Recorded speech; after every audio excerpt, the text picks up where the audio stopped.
Ladies and gentlemen, Gamecock Chuck coming at you on this Thursday afternoon. Before I get started, I need you to help me out. I need you to like and subscribe to my channel. Also hit the notification button. Make sure you click on all. That way you can receive all the content that I put out there. You get notified when I put it out there. Let's get started on today's video. Today I want to give 5 picks against the spread that I like. And by me giving these picks, it's just for entertainment purposes, just for fun. I'm not sure how well I'll do, but I'm going to give it a shot.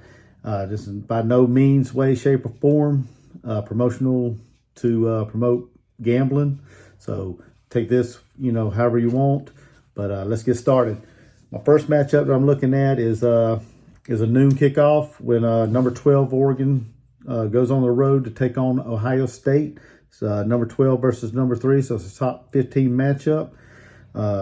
I like this game because, Oregon is headed across country to take on Ohio State, playing in Columbus.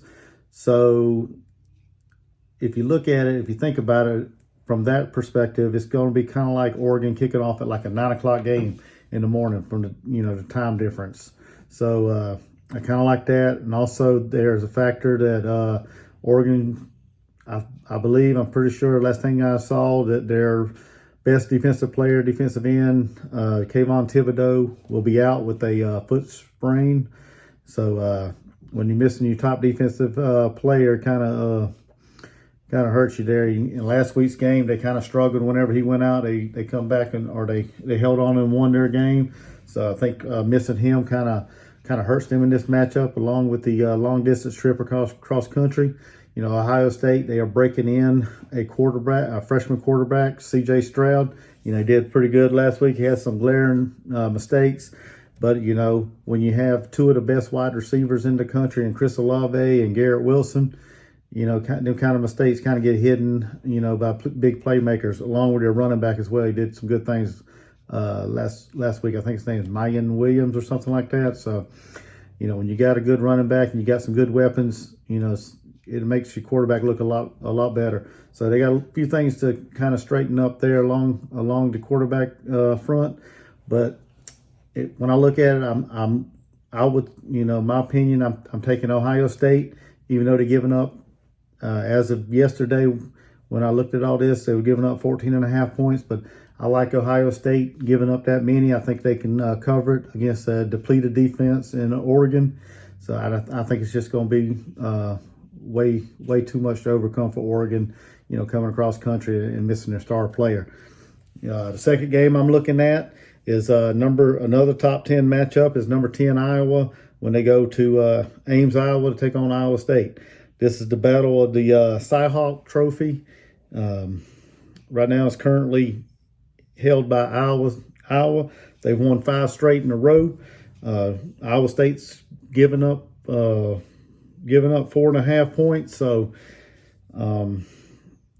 last week Iowa State struggled against Northern Iowa. So, that should have been a game they should have won easily. Being a top 15 team, top 25 team, they should have handled that game easier than what they did. Iowa's coming off of a smothering defensive performance led by cornerback Riley Moss, who had 2 pick sixes in last week's win over number 17 Indiana. So, I look for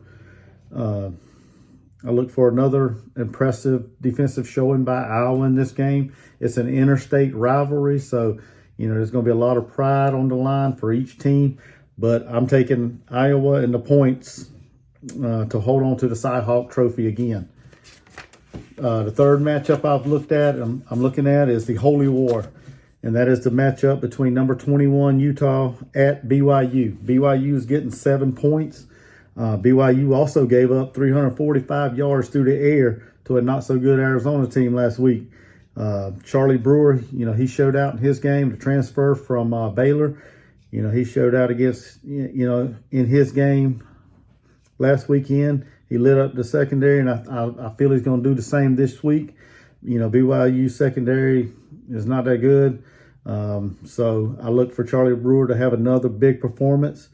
Utah's also won 9 straight in a row. So with that being said, I'm taking Utah giving up to 7 points. The fourth matchup is Missouri on the road to Kentucky. Kentucky's -5. They're giving up 5 to Missouri. And this is the only SEC versus SEC matchup this week. Whoever wins this game has an early lead in the SEC East. But I'm looking for it to be a matchup that Kentucky can get after Missouri's defense. Last week, they allowed over 300 yards passing to Central Michigan. Kentucky's quarterback was transferred from Penn State, Will Levis. He had a big game last week. I think he put up over 400-some yards through the air. A big game. So with Missouri's defense and secondary, I think he should have another explosive game. With that being said, I'm taking Kentucky giving up to 5 points. I think they'll cover it and beat Missouri. The final game that I have on my list is an emotional pick. As everyone knows, this Saturday is the 20th anniversary of 9/11, and anyone that was watching this video that remember that day and knew where they were at that exact moment when the tragic act of terrorism took place on U.S. soil, in the Pentagon, in New York City at the World Trade Center, and in the field in Pennsylvania, Shanksville, Pennsylvania. If you knew if you remember that day, you knew exactly where you were and what you were doing. Myself, I'm a United States Marine Corps veteran. I was, in Augusta doing recruiting, and that morning was very emotional for us. We sat around and did just utter disbelief. So this game is more of an emotional pick for me. When I look at it, I'm looking at Air Force at Navy. Navy's getting 5.5. That day I think the Navy's gonna wear their dress blue version, which is the Marine Corps uniform. They're gonna wear a dress blue version of the football uniform. So I think it's gonna be a very neat thing to see out on the field. Very, very patriotic. But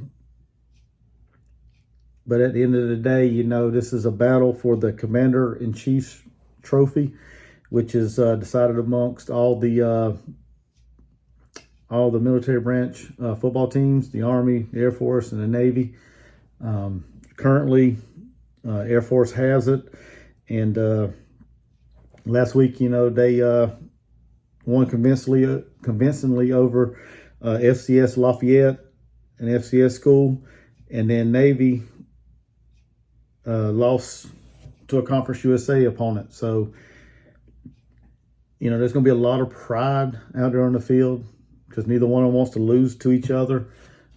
Last year, Air Force took down Navy. I think it's like 40-6 or something like that. They blew them away.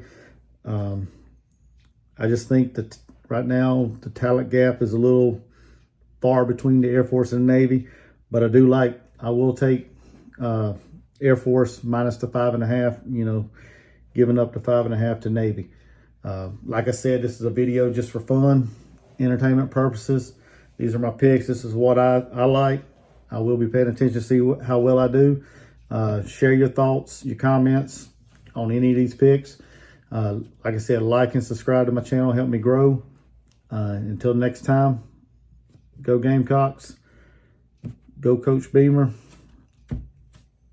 Let's go, baby.